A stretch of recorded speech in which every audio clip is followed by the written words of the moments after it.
Well, hello everybody, and welcome yet again to the latest edition of the program we call the Inworld Review. We are broadcasting live from Chilbo in Second Life, and we're brought to you courtesy of AVU, sorry, TV. And in the show, as ever, we round up the sort of news and happenings and discussion about the metaverse in general. Today's program is actually being recorded on the 28th of September of the grand old year 2014. However, I do need to apologize in advance for those of you who may have tuned in to watch our live stream at noon on Sunday. It is noon on Sunday right now, but we don't have a live stream. Our live stream camera has not turned up, so we're reliant on the offline camera. We don't know why, but my apologies for those of you who did try and watch us live and found it wasn't there. It will be up on the MetaWorld 2 channel as part of the Week in Review in replay in due course. So, starting off as I always do with just some of the major sort of headlines I've got open from my own Twitter feed. As usual, we are highly dependent on Microsoft Windows and certain browsers changing tabs for me quite quickly. It's the first link I actually have here, and of course I'm not actually going to be able to post them over since we're not live on the channel, is to a site called Avatric. In fact, I'll just put the old reading glasses on here at the other end so that I can actually read out the link if it's possible, rather than paste it. And here we go. The site is Avataric.wordpress.com. That's AVATARIC. And the post I've got open is called Roaming Through Virtual Museums. And it's a specific article. It actually covers both Second Life and OpenSim, basically about places you can go if you're keen on visiting museums online in the virtual world, ancient Egyptians and Tamla Motown Museum, for etc. So if you go to avatric.wordpress.com, you can find out more about that. On the hardware side, this is a bit of a sort of supplemental piece of news, really. If you go to www.redsharknews.com, that's REDSHARKNEWS.com, in their technology section on the 26th of September, they posted an article called The Biggest Advance in Video for 10 Years, and it has nothing to do with resolution. And clearly, this is about the more about the future of television sets than anything else. So, but when we actually consider it as display technology, I've got a frog in my throat, folks. Never mind. Then I think we can see it's relevant to computer displays and sort of virtual worlds, indeed itself.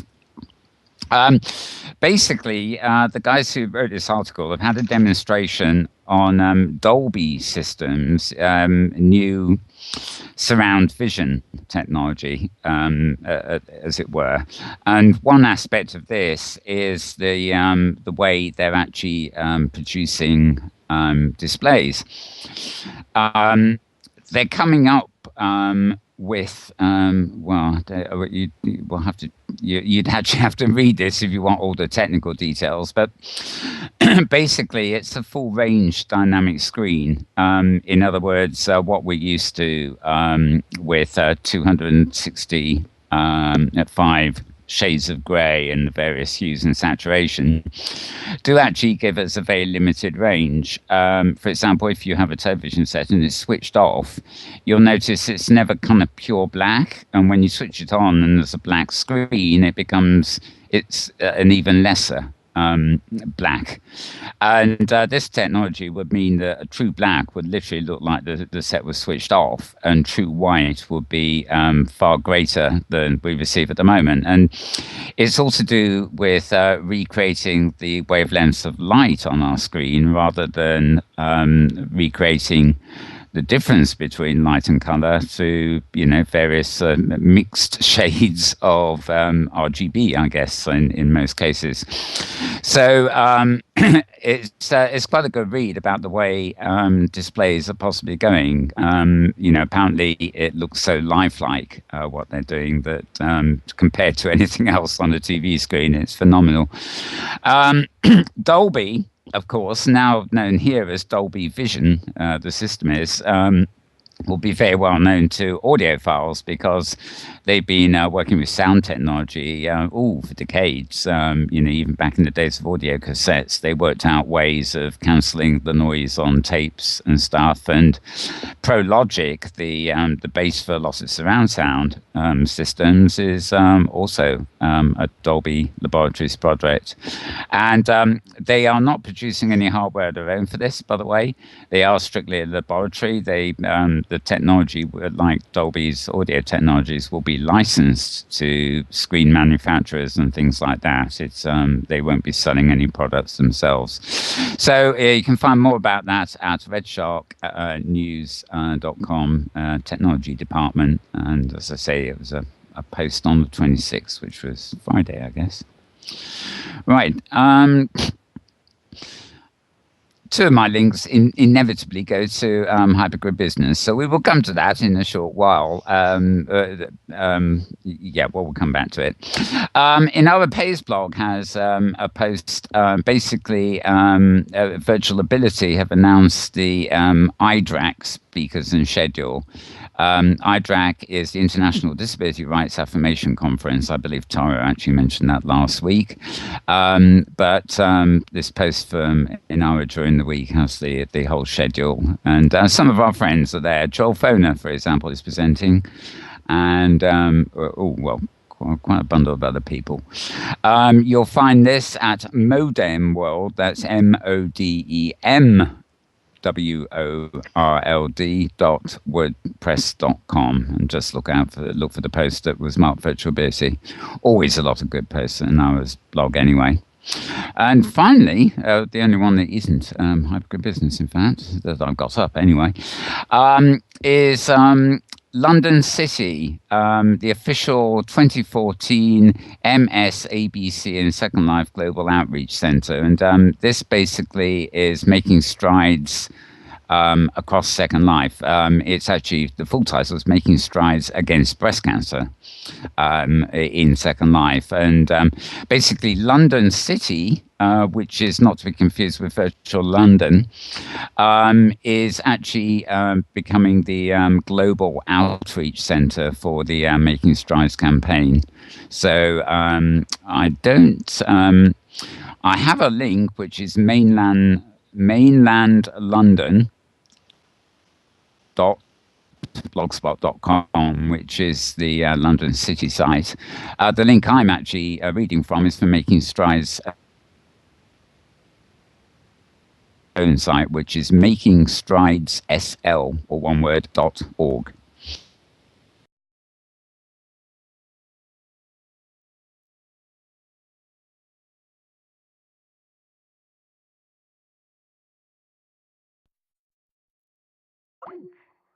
But before we go to that, I'm going to hand the mic over to Tara for her take on the week as regards Second Life and any other interesting news she's got up her sleeve. So over to you, Tara.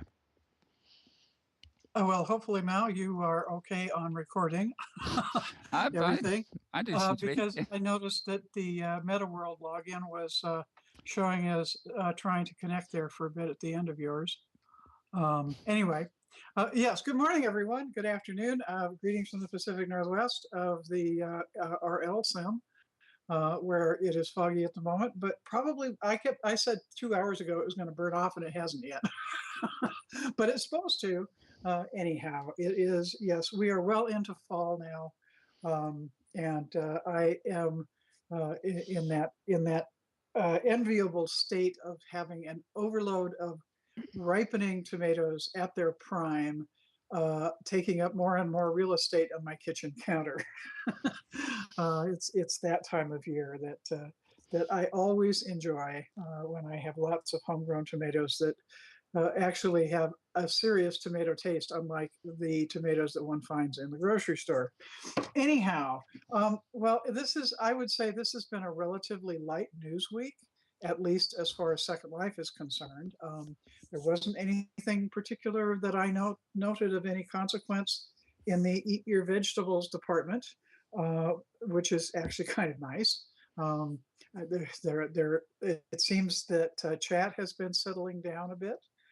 Actually, there is one little item. They're apparently doing some testing with some optimized HTTP feeds for all the stuff that downloads, all the graphics and everything when you is apparently showing some pretty impressive results in some test sims.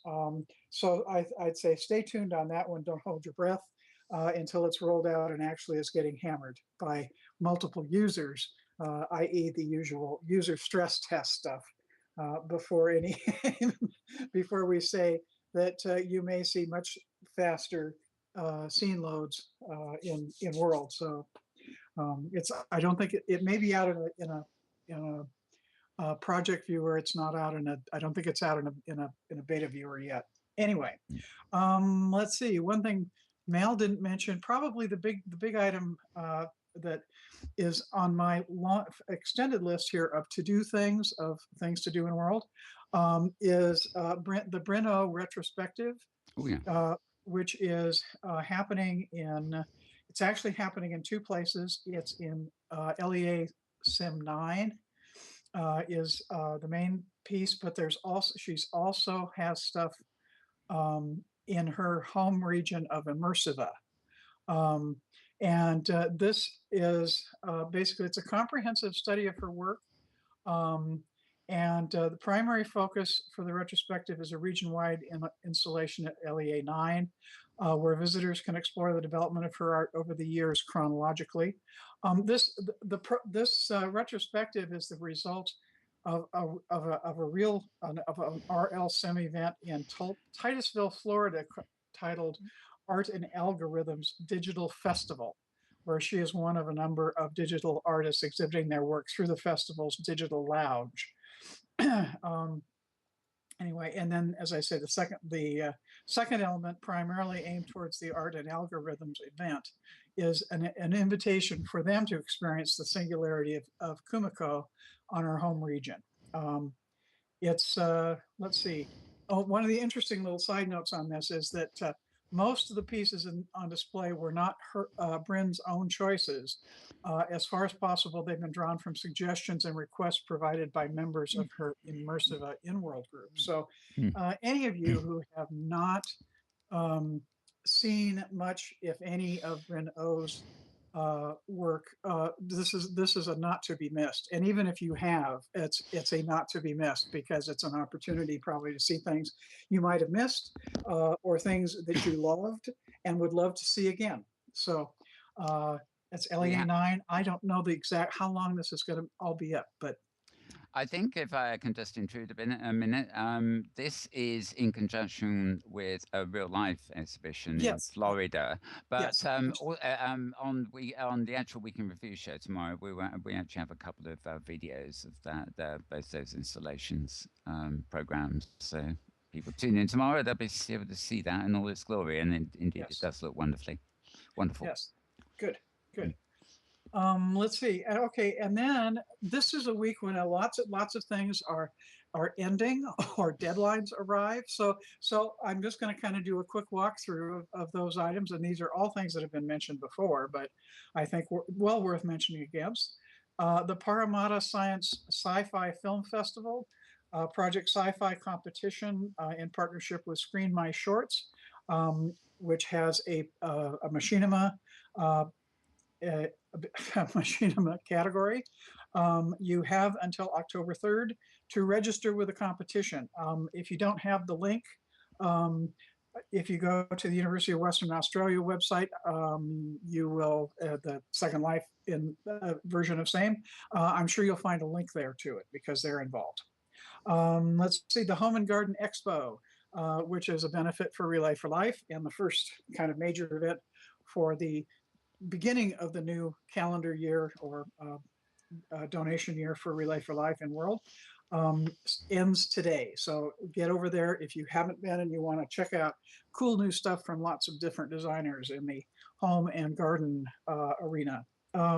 Clockwork Spiral, another wonderful benefit. This is a dark and steamy event to benefit the National Kidney Foundation. Runs until October 1st. That is at the Cursed Sim at the 1,000-meter level. And Home Expo, by the way, Home and Garden Expo is at the Home Expo Sims. Mal already mentioned Virtual Ability is this coming weekend. Their conference is October 3rd and 4th, so that's next weekend. Okay, the Custom 9 Gotcha event ends on Friday as well, and the sim is Mingle, and you want the 2,000-foot level for that. If you land at ground level, which I did the first time, and looked around, I couldn't find it.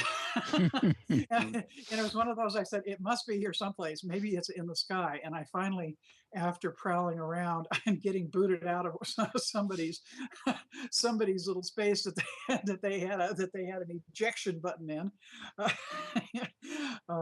I found a sign and it teleported me to the 2,000-foot level, where the build is very interesting and lots of interesting stuff in a steampunk and a dark steampunk vein. Anyway, you've got through the end of the week to catch that one. And finally, the Arcade Gotcha, which is kind of the granddaddy of the Gotcha events, ends on Friday, October 1st. No, that's Wednesday. Yes, that's Wednesday. Okay, and that's at the Sims Country Club, and it's about the 3,500-foot level, 3,300-foot level, somewhere in there. I think if you just go to the sim, it'll probably take you to the landing spot for that one. And that's everything on my list. Have we got a show and tell? Oh, well, yeah, we do sort of have a show and tell. If you've got a camera in that direction, I'm busy panning out a little bit. Yeah. I'm sure we'll find your show and tell. Yeah, well, show and tell today. D Lab is one of the places that has just fun, interesting critters. Chickens. And so I rezzed a bunch of chickens from D Lab, which of course one of the Firestorm kitties is eyeing with great interest. Since they're a suitable size for kitties to jump on, as distinct from the here comes dinner. Flamingos. Yeah, as distinct from the flamingos, which are a little big for tackling. Oh, I guess there is one other thing. This isn't a show and tell, but anyone who has listened to previous shows, and I've mentioned that I have a few dwarfins in the breedables category, and I also acquired three I've hatched. Dodo birds. In fact, we had a dodo. I showed off the dodos in their egg form and their baby form and their full grown form, and they get quite big when they're full grown. Well, the dodo folks have been having, I would say, kind of a rough patch since they launched, and they've apparently had a change in who is doing their primary coding. They are in the midst of attempting to finish putting together a major update, which is supposed to fix a number of issues that have plagued them since they launched. So it's one of those that I would say they've had a rather rocky start. And hopefully it will not be a case of dead as a dodo when the dust finally settles. The good news has been those of us who have dodos have been able to feed our dodos free food for about a month and a half now. That they've been keeping free food available, recognizing that the breeding process and various other things weren't quite up to snuff yet. Oh. Yeah, it's interesting. It's not surprising knowing, having come to appreciate how complex the coding is for these guys, because you've got both your breeding, the Mendelian recessive trait stuff involved, but you've also got all the non-random movements and just all kinds of stuff that goes on with these breedables that makes them I'm sure quite a nightmare for whoever does the coding. I So, remember when we were talking to Ziggy some time ago. oh, his Sort of Pandas, yeah. yeah. I mean, I remember because he was on a neighboring sim to us. I mean, he was faffing around. Well, that's the wrong word. Sorry. I mean, he was working on that for over 2 years. Mhm. Getting it ready, and then it was in beta and everything. It was a very long job. People. Yeah, I don't think a lot of people realize just how much behind the scenes work goes into these simple creatures that breed y- and eat and everything. that breed and eat and move around and keep us entertained Yeah. and all that. Yeah. Anyhow, I think that definitely is it for me for now. Okay. Well, thanks, Dara. He says immediately, spinning the camera back so it's on his own face instead of anybody else's. And I'm going to go to the store very quickly so that it stays here. Right. So I think it's about time to hand over to Maria for all the exciting news that's been happening on OpenSim and Hypergrid and anything else she's got in mind. So over to you, Maria. Well, thanks, Mel. So it's the end of the month coming up, and one of the things that I'm going to be doing this week is putting together all the October announcements. So if you're a grid owner watching this, please send me your October announcements, and I'll remind you again at the end of the show. And the other thing I did, because it's fall, it's time for our annual grid user survey. And we do this every year. This is the 5th annual grid survey for OpenSim. So it's pretty exciting. It's becoming like a tradition. And we always do in the fall. And this time I've actually done it early enough so we don't run into the holidays. I'm very, very proud of myself. So I put it out, I believe yesterday. We've already had over 200 responses.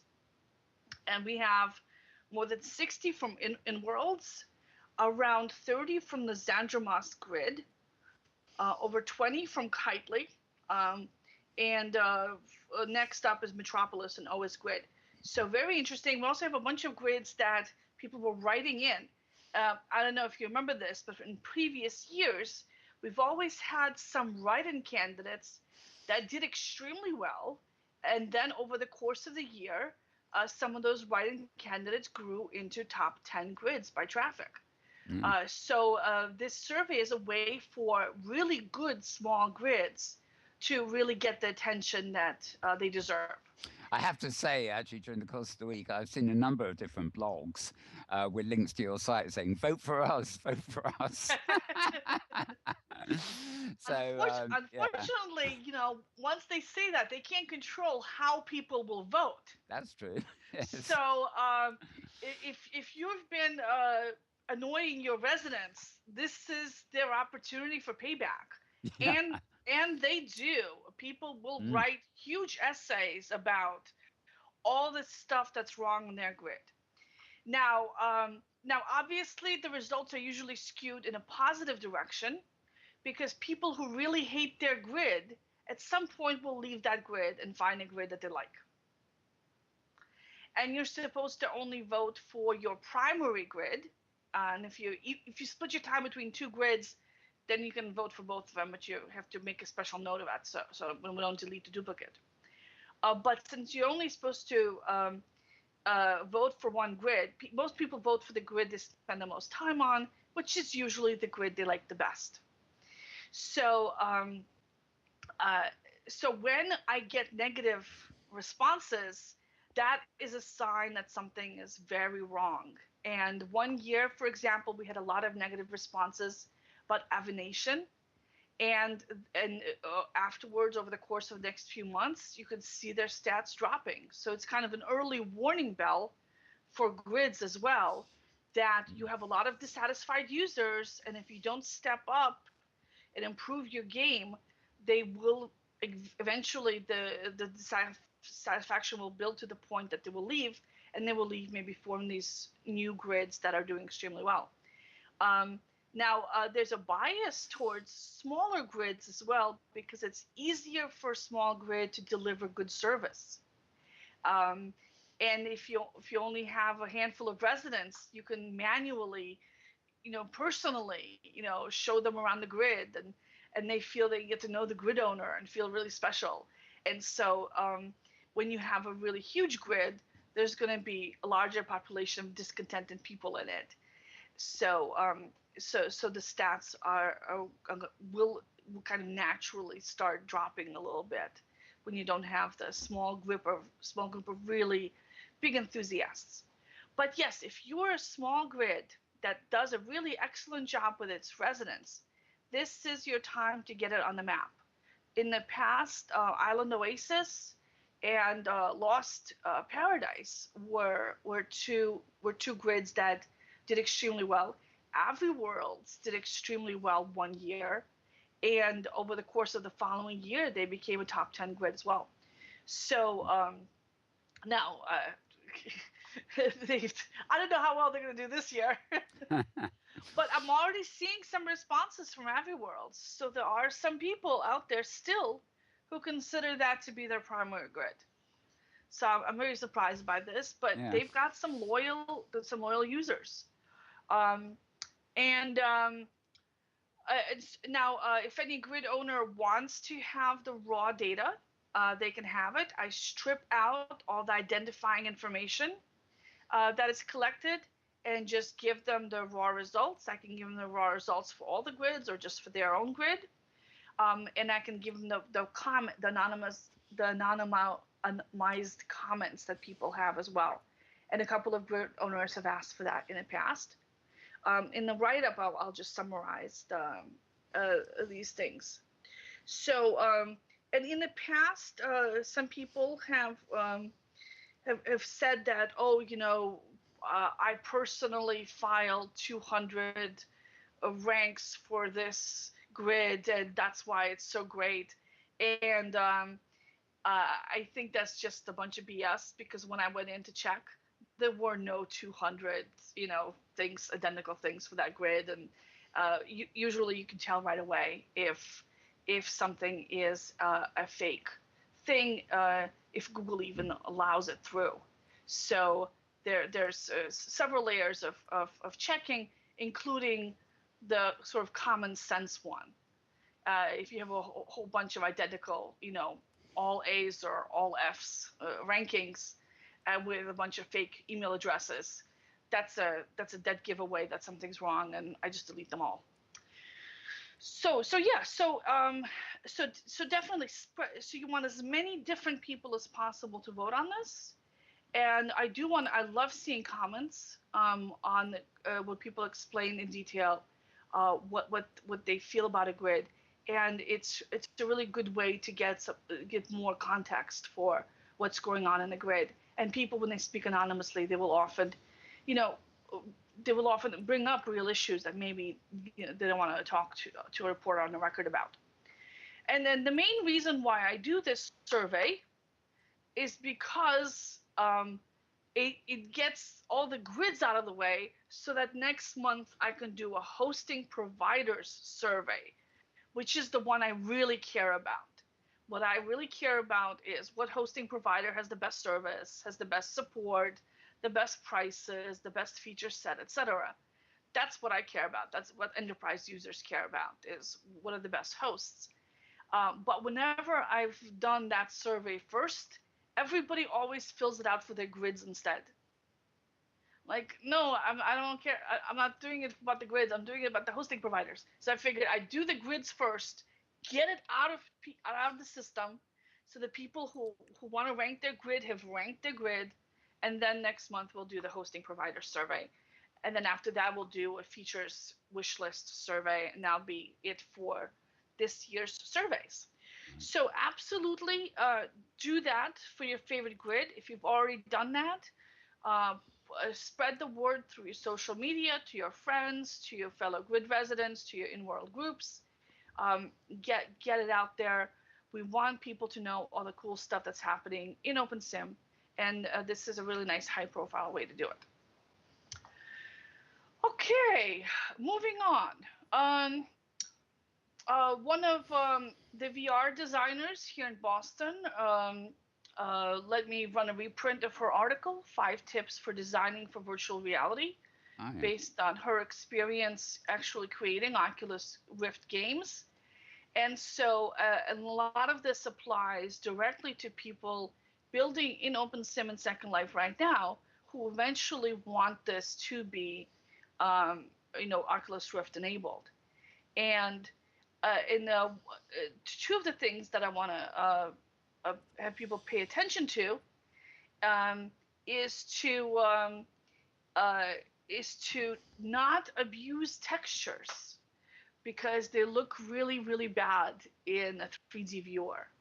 When you have fake 3D effects, like if you have a landscape around your sim that looks like a long distance landscape, when you come close, it's actually just a photograph that's being blown up to Oh, giant yeah. size, and it's not real.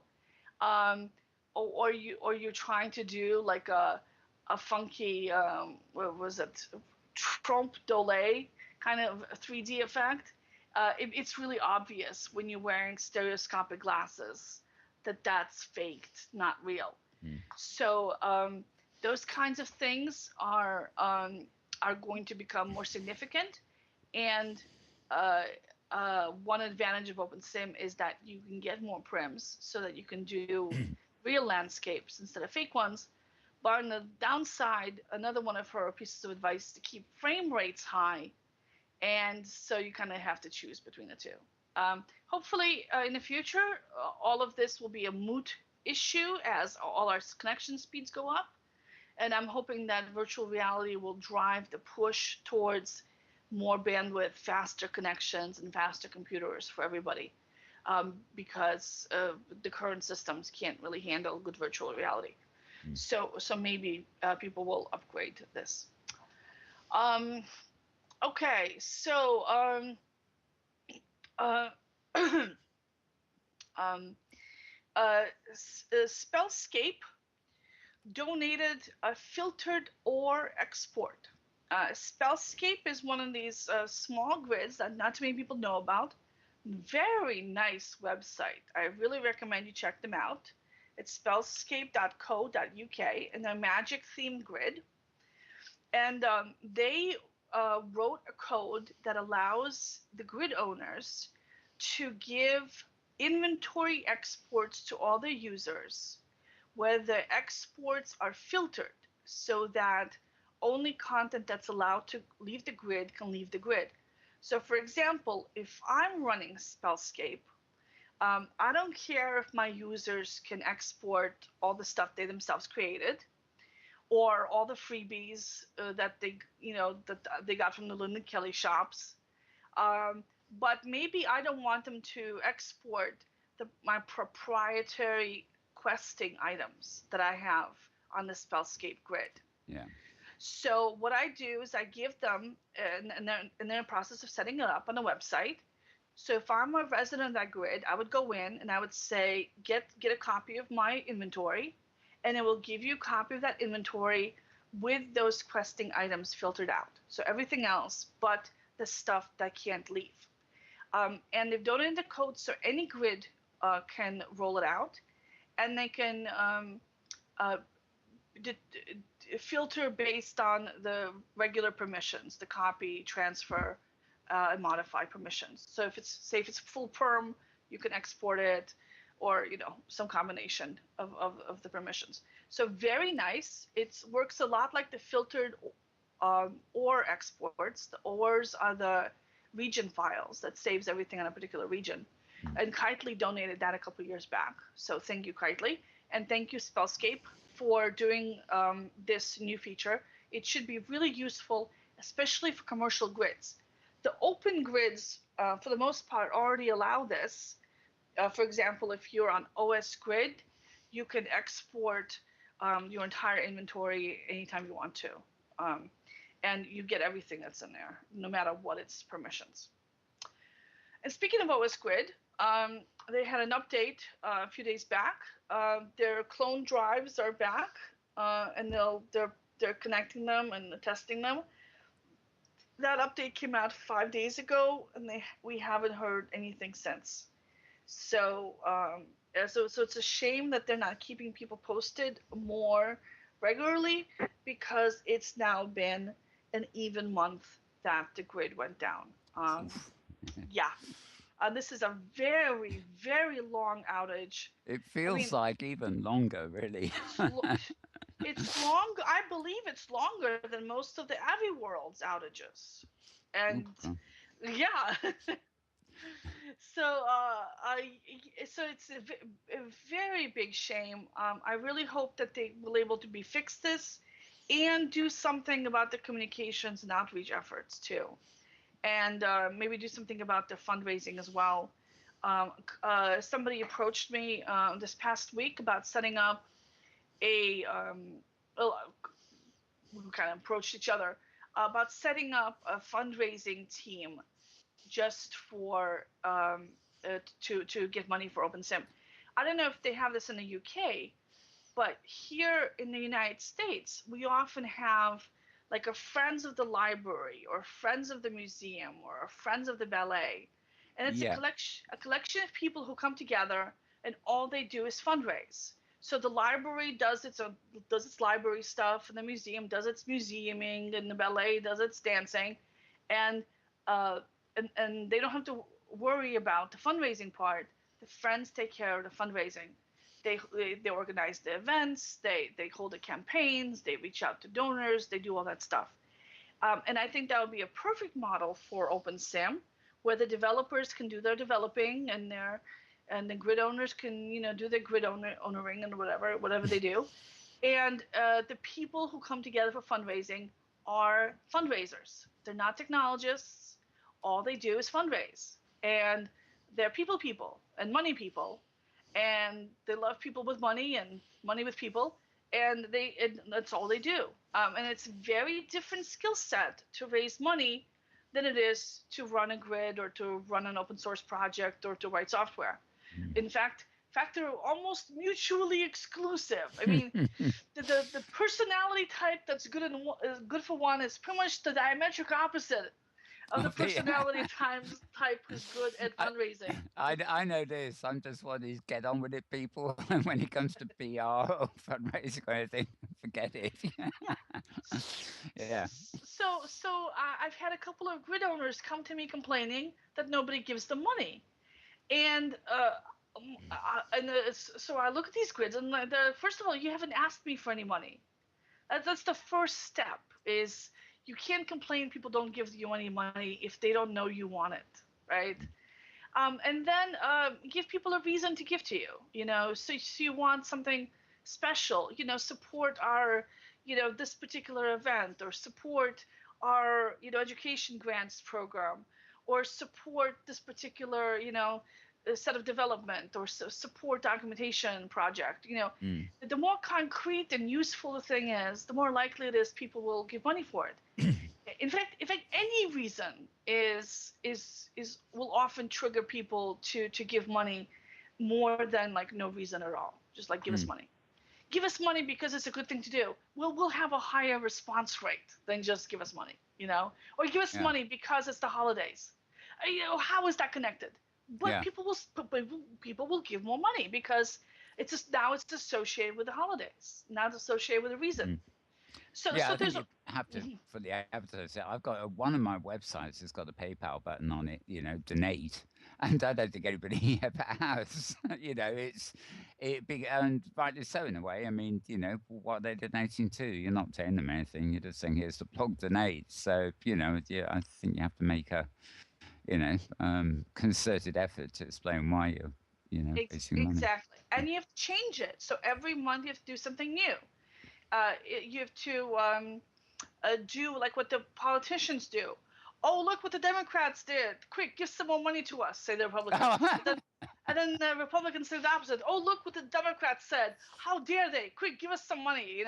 And there's always something. There's always something. Yeah, And of course, the downside of that is if you get on one of the party lists, they have arrived at the point of becoming spam, um, to the point where I have actually canceled several, because it's one thing to get periodic updates about legislation or Mhm. votes or some of that sort of thing.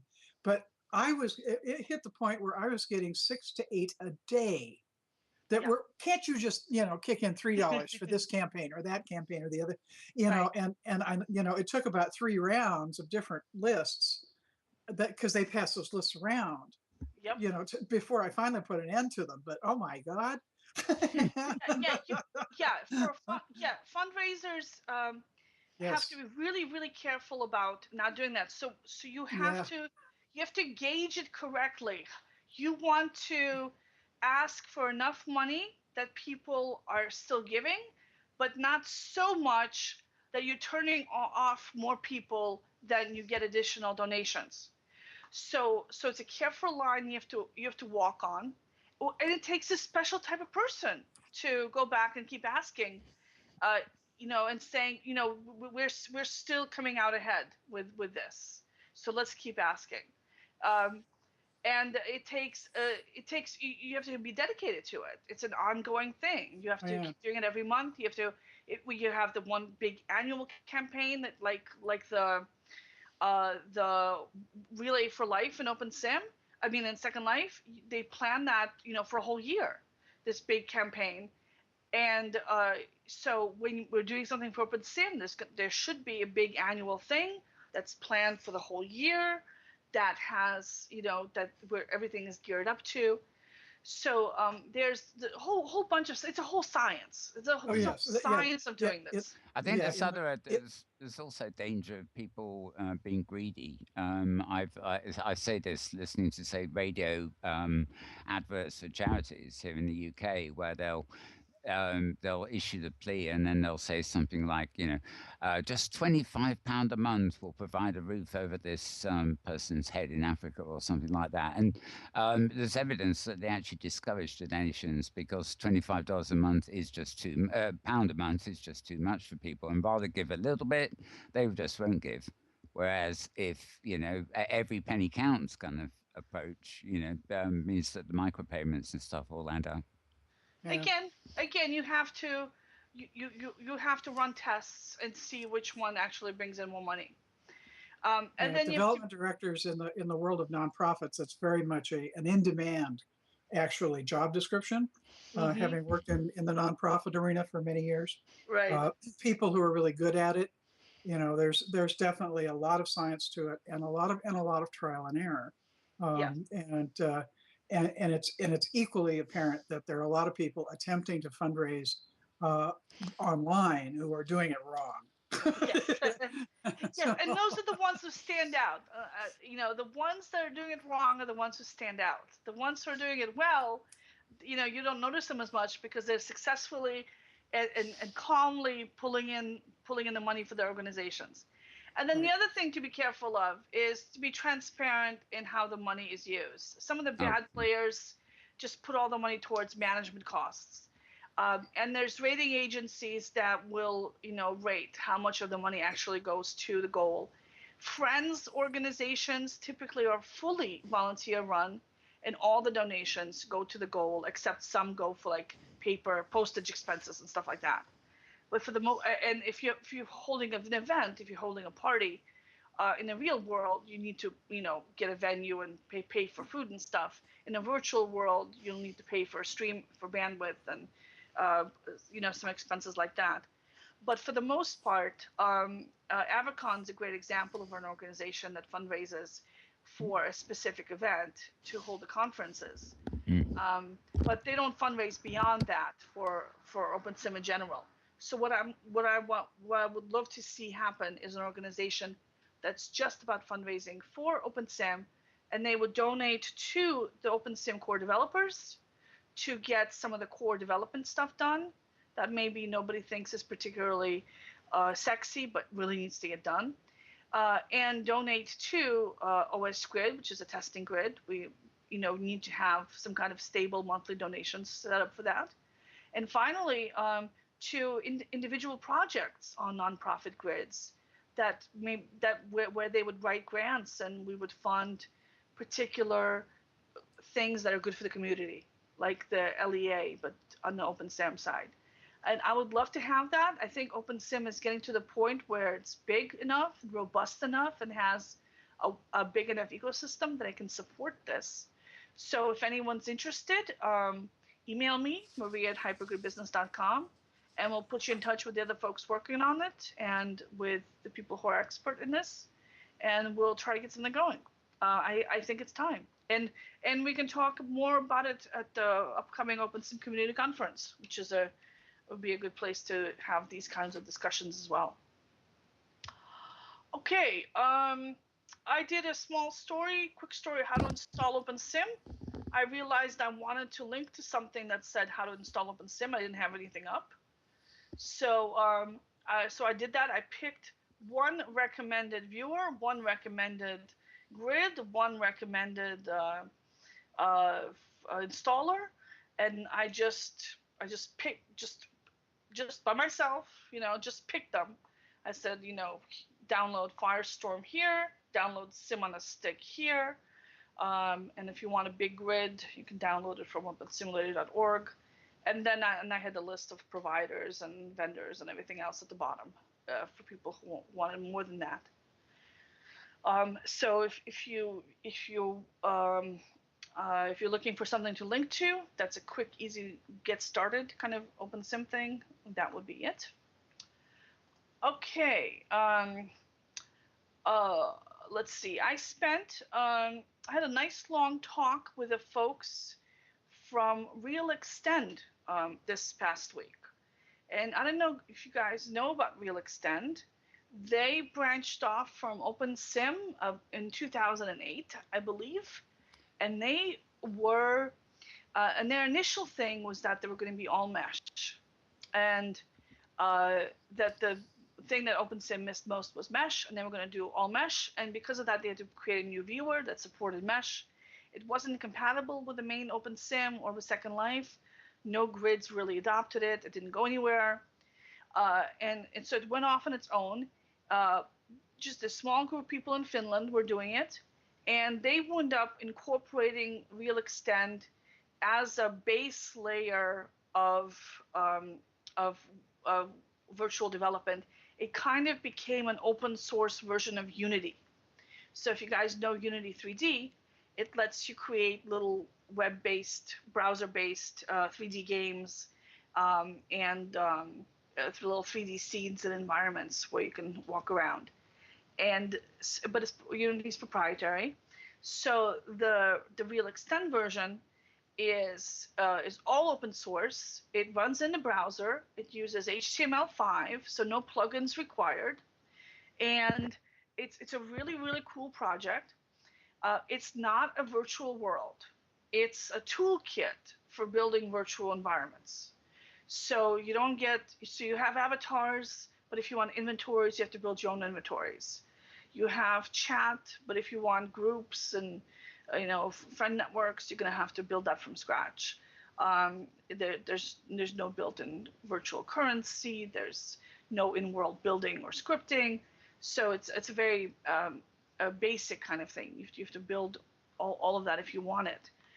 But they do have a really nice web-based viewer that, according to the guy I talked to, Tony Alatano, one of the core developers of Real Extend, he says it would take 2 or 3 days to take that web viewer that they have and tweak it so it works with OpenSim, and about a month to get it to a really good working state. So there's been a discussion of it on the OpenSim developers mailing lists, where several people have come out in favor of this, including Crystal Lopez, who's the hypergrid inventor. She said, I want this to happen. She said she doesn't know anything about creating a WebGL renderer, but she'll help out in any way she can. And several other people said that they're interested in it as well. Kitely and Third Rock Grid said that they want to see this. So I'm really hoping that this can happen. I'm really hoping this can happen. I tried out the viewer. They have a little thing called Mesh Moon, MESHMOON, which is kind of the equivalent of Kitely. You can get a little free mini region in it, or you can pay for a bigger one. It's not a grid-based world. It's a scene-based world. So you can't just walk from one region to the region next over. You have to teleport from one scene to the next scene, which is true of pretty much every virtual world other than Second Life and OpenSim. And like I said, it doesn't have any of the virtual world functionality that we're used to, like inventories or groups. But you could use it to try out the viewer and see what it's like. So nothing available, nothing required to download. Just go to this website and go into the world. Very cool. A lot of people have been asking for this for OpenSim, especially to get newbies into a world for the first time. They just click on a link and they go there. It's really, really, really very much needed. It sounds like it fits the the lightweight viewer category that we're always asking for, where you can just provide a link for somebody to come and join you without worrying about inventory and building or anything else. Exactly. So I would really see it, and there might even be funding for it. The European Union is giving away $103 million for tech startups and small companies that use Real Extend. So it's a direct grant. You don't have to give up equity or pay back a loan. And so in theory, this is something that if you write the grant correctly for the project, you might actually be able to get funding for this. So so the story's up. If you're interested in looking at this, check that out and contact the Real Extend guys and talk to the OpenSim. Check out the OpenSim dev list. There's a link to that there as well, and see if you can get involved in that project. I think it's a very worthwhile project. It's not a high priority for power users. It's not a high priority for developers because they all can use the standard downloadable viewer. In fact, they usually have like 10 viewers on their desktop. When I did the Get Started in OpenSim article, people complained that I singled out Firestorm because there are so many other viewers to choose from. I guess they thought I should have listed all of them. That doesn't help people, really. It helps the experienced users because they want one viewer for this, another viewer for that, and a third viewer for this third thing. But newcomers who come in, OpenSim is complicated enough without burdening them with a million different features, a million different tools, a million different viewers. They want something simple. And so grid owners really, really need this, especially small grid owners that want to have public events for the general public that's not an OpenSim public. I really want this. I want to be able to have an event for my staff and my colleagues where we just sit and chat, and I don't have to worry about showing them how to use building tools or inventories or navigation or anything else. They can just go to a link and do it. So very much on my wish list, not something that is on a wish list of most developers or power users, like I said, but it's something I think OpenSim really needs. I've got a. This is actually called the Web Tundra client, isn't it? Yep, it's called and I've actually got a link here where there seems to be some discussion on it. It's a site called MetaPundit, metapundit.tumblr.com. That's TUMBLR.com. And title of the blog is Web Tundra for OpenSim. What's the critical path? I don't know if there's anything you haven't discussed there, but it does seem to be into sort of summarizing some technical aspects of that. So it's also drop that in. All right. Right. Thank you. Okay. Oh yeah. So I see that. Thank you. Okay, so we mentioned last week that Worlds is back up, teamed up with Skylife Grid, giving away free quarter regions again, and that the Canadian Grid is giving away regions for like $4.50 each, which is ridiculously low. So check that out if you're interested in the Canadian region. Um, let's see. Avatar Social Network. They sent me a little note saying that according to Alexa, they're now more popular. They're now getting more traffic than SL Universe. So I ran some comparisons between them and all the other Avatar social networks I could find. If I'm missing any, let me know. And they do seem to be doing pretty well. Now, a disclaimer, they are an advertiser. And I like to think that their advertising is part of the reason why they're doing well.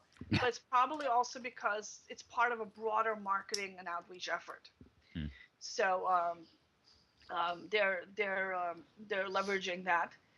And this is the network that pays people to post. So you get a little reward credit that you can change into virtual currency on Inworlds and on Second Life and a couple other grids. So that's, I thought that was very interesting. And what was the last thing? Do you know how they fund that? Is there advertising on the site separately that would be providing the funds for them to pay contributors? They do have they do sell advertising on the site. They're my guess is that they are currently investing in growing the network, and then they will fully monetize it at a point where they have a user base that's kind of established and that's kind of settled in. Their main thing is that they don't need real names, so which was a significant advantage until Google dropped its real names policy for its Google groups. And I've mentioned this here before, but there's some Google Plus communities that are doing extremely well. Google's OpenSim Virtual, for example, has more than 800 members and a very, very lively discussion on what's happening in OpenSim. So in addition to the 800 subscribers, I don't know how many people just drop in to see what's happening without signing up. So that's a very, very good place. I recommend it highly. It's currently my favorite. And they have really nice tools for keeping posted and updated and posting things. And I like to have I don't want to be spread too thin among too many networks. So I'm keeping Facebook for personal stuff and Google Plus for all my OpenSim stuff. That's pretty much what I do too, actually, because it's funny, actually, just on a separate note, but you probably heard of this, probably Tara too, maybe. There's a big thing going on in social streams and stuff this week about this. They've been going a while and they're invite only, but there's a new sort of social network called Elo that everybody's going on about, which apparently its whole basis is anonymity. In other words, a Facebook where they don't advertise to you. They don't, I don't know what the monetization policy is, but the whole idea is the ad-free Facebook, which doesn't require real names. What's the name of it? Elo, ELLO. I think it's elo.com, in fact, and you can register to join, but they apparently have been flooded. It's an invite. It's an invite set up at this point. And the question has been raised in one article I saw about how they expect to pay for the thing, because they're saying no advertising and no no data mining, and the conjecture is if they turn it into an open source project, it just might work, but wait and see. I think it's like Twitter when it began. It's very commercial. They're trying to work out ads now, but for years and years, it was just funded by venture capital, and they hadn't really got their plan laid out. And even the fast book started in a university somewhere where didn't really have a commercial model. So, it's okay hearing about these things, and I sent them my email address, so hopefully I'll get on it. But how many years down the line before it just becomes another, if it survives and becomes something else, Yeah, well, and there's if we look at the history of social media over the last 10 or 15 years, there's been an ongoing migration from one place to another, and Mm. the issue, one of the issues that's hitting Facebook, aside from people's irritation with advertising, is that people's parents have signed up for Facebook, Yes. meaning that one's offspring, who might have viewed it as a cool place to be, now say, "Oh my God, my mother's here." Yeah, or my grandmom or something. Yeah. Get me out of here. Yes, and so the younger generation is definitely looking for a new place to hang. Right.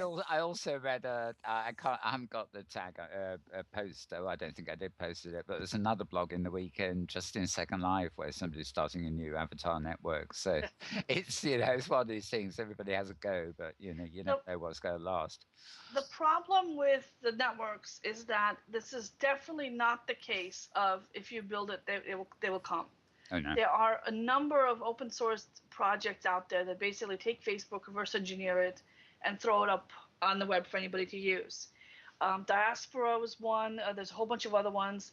I use BuddyPress, which is a WordPress free WordPress system. That's very super popular. It's basically a Facebook, but in your own website. Oh. With the problem with all of the open source ones is that everyone can use it and set up their own private social network. These are all disconnected little mini social networks. Ah, okay. And now the advantage of Facebook, of course, is that it's one place where everybody is connected to everybody else. Mm. If you want a little mini network, there's a whole bunch of tools, and all that stuff is really easy, and it's really cheap. And it doesn't take much to. It's very easy to run a network with 1,000 people, because you have the number of connections between those people is maybe like 1 million connections between them. So very simple. But once you have like 1 million people, the number of connections between them goes up into not the trillions, but the Googleplex of numbers. Because every person is connected to every other person, so it's a factorial function. The old 6 degrees of separation is now 3 or 2, But I think that's why I prefer the Google Plus thing, because you can you've got a network in each of those communities. Although you've also got your public posts, which are potentially like Facebook. Yeah. So unless you have a giant like Facebook or Google running the behind the scenes infrastructure, it's very difficult for one of these networks to get big. It's very easy to make a small network, very, very difficult to build a big one. And I'm with you. I love the Google communities, and I love the fact that you have the public pages, the group pages, the company pages, and that it's very nicely organized. I do like that very much. And I like the fact that they dropped their real names policy. So people who go by avatar names can happily do that in Google, and you can have your identity separate, which is very nice. So I do like that. But if you want a place to go where like everybody goes, then I guess right now it might well be the Avatar social network. We'll see what if something else comes along that's like Elo or something like that. You got to remember, I think it was the one that was called Avatars United at one point. Did actually get big enough that Linden Lab bought it, and of course now it's just another part of Linden Lab's operation. It doesn't provide any functionality outside their own platform. So, but proof of the case that it can work. And I used to have. For MetaWorld here, in fact, it's owned, unfortunately, and being ruined now by Microsoft. But it was a service called Yammer, and I actually thought that had great value, because it allowed me to build a closed social network of everybody involved with MetaWorld, and they could only log in if we gave them a MetaWorld email address. But of course, it was such a small thing that nobody, including ourselves, seemed to be bothered to log in and use it. I had it open on my desktop like Skype, and nothing ever Yeah. happened. Uh, So I Yammer, think there's a place for the small things too. It's like an internet. So yeah. I think it was Yammer. Maybe I'm mistaken. It was another one. They started out as open source and free, and Yeah. they're giving away to people. And then after they build up the critical mass, they said, "Oh yeah, if you want to keep using it, you have to buy a subscription." It is actually still free. It It is is still still free. free for Okay. they've got lots of add-on premium products, but it's actually owned by Microsoft now, and I think they've integrated like Skype. They've tried to Okay. integrate it into their systems, and you no longer feel it's your own baby. All right. Anyway, Okay. Yes. And one of my new writers did a little write-up of the Gear VR, which is the new virtual reality headset from Samsung, and mm, he pointed out a couple of issues with it, which I did not know about. Well, one of them I kind of knew about. The Samsung VR is a $200 headset that you have to slide in a Galaxy Note, which is a very expensive product. mm. So it actually adds up to costing more than something like the Oculus Rift. So even though it's a case for a cell phone. So I thought that was, that was funny. Is it really only usable with the Galaxy thing? You That's can't the put an only iPhone. one. And Ah, okay. only one particular version of the Galaxy Note, the Galaxy Note 4 or something like that. Yeah, the latest one, the most expensive one, no doubt. Yeah, yeah. So That's so it's really an accessory for Galaxy Note rather than yes, exactly. something in its own right. Oh, that's mm, Expensive accessory. yeah. So, so that's one problem. And he also pointed out that developing for Android is not always the funnest thing in the world to do. And I know nothing about this because I'm not a developer. But apparently, there's a reason why people build apps for the iPhone first. Mm. And it's not just because they can make more money from iPhone apps than from Android apps, but also because developing for the iPhone is so much easier. Um, Apple, I think, are very. They at their recent launch, they launched a whole new thing. I forget the names of it, but it makes the coding even simpler. And yeah, they fall over themselves, so that anybody who is a coder has an easy life of it. You've still got to be a coder to do it, but yeah. they make it more and more easy. So They make it very easy for you to write the code and very easy for you to make money from the code. I mean, they do take a big chunk of it, but yeah. you get value. But you get, if you're a developer, you're getting quite a bit value as a result. And so the monetization of the iPhone ecosystem is quite a bit higher than that of Android, because when you have an iPhone phone, you have a payment system that you have to sign up for. You're part of the iTunes kind of infrastructure, and it knows how to take your money in these small little amounts. Mm, Whereas for Android, it's a free for all. mm. I think it's a bit like being an artist, a writer, or something, and having a good agent. If your agent can bring in the bookings, you don't mind that they're taking this percentage. Exactly, If you exactly. go it alone and say, "Oh, I don't want people taking a percentage of my income," but you can't say anything, Yeah. that doesn't really work, does it? Exactly. So his argument was that Oculus actually gets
Our vast virus database has been updated.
type it once, you get it right once, and then it'll be there the next time you go back, and you can select it. That's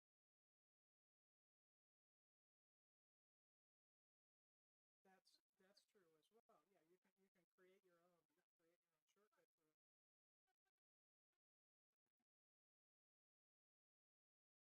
Yeah, you can create your own. You can create your own shortcut for it.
god of the virtual environment in the story reminded me, I thought many times of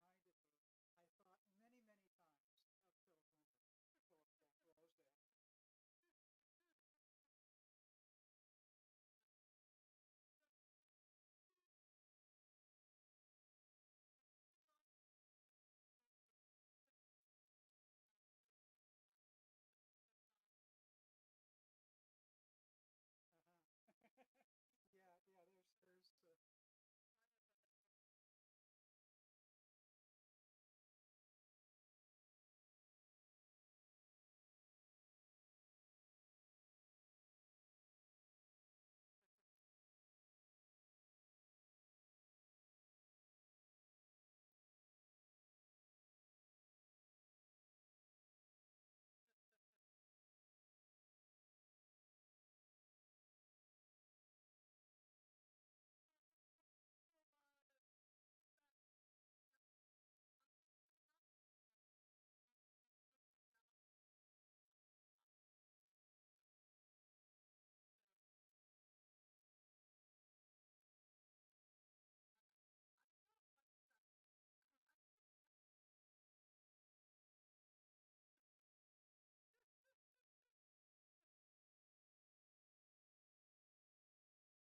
say Mel, while I know there are exceptions in both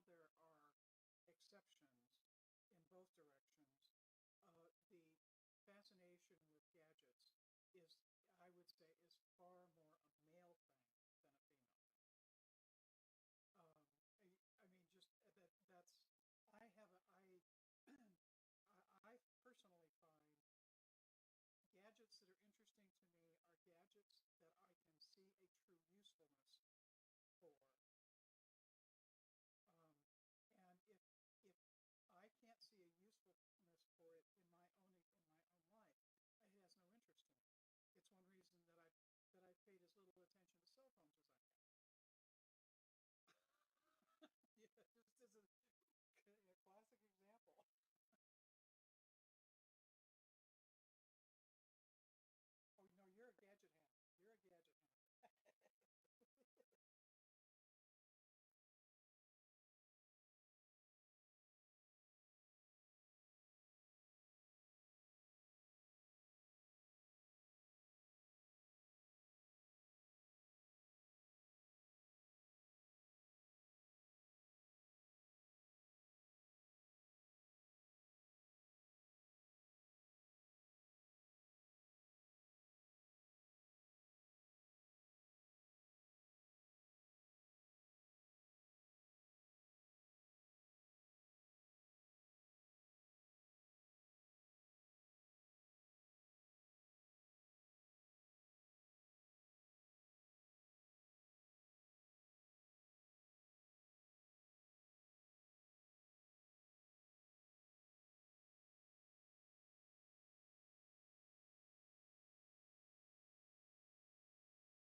question, Maria. Do you wear contact lenses? Okay. I wore contact lenses for most of my life. And the thought of a lens, of a contact lens that changes what you're seeing as your eyes move around or some other part of your body moves around sounds to me totally disorienting. Like it would be totally disorienting. Kate, let me just kind of give you one example. One of the things that they do with with middle-aged eyes, presbyopia, where your distance focus, your close focus starts to go to hell. There's a couple of ways. The last time I investigated, that a couple of options they had. One was wear only one contact lens. Some people are fine with that. I have a sister-in-law who's fine with that. Has been fine with that for years.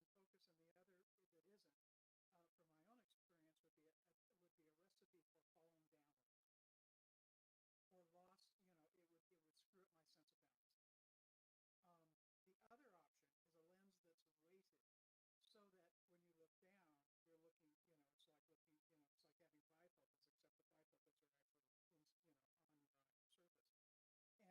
sense of balance. The other option is a lens that's weighted, so that when you look down, you're looking. It's like looking. It's like having bifocals, except the bifocals are actually on your eye surface, and that also didn't appeal to me.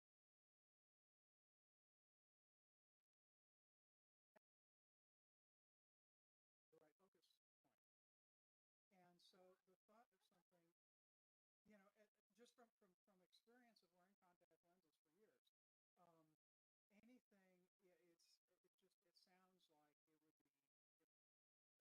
it sounds like it would be. I question how useful it would be, and how usable it would be.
to right.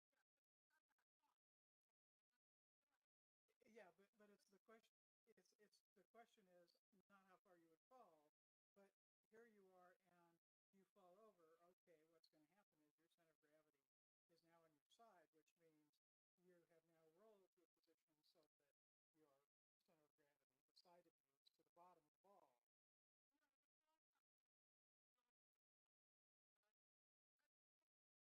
Yeah, no, you would be at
day in Second Life. You can hear me. I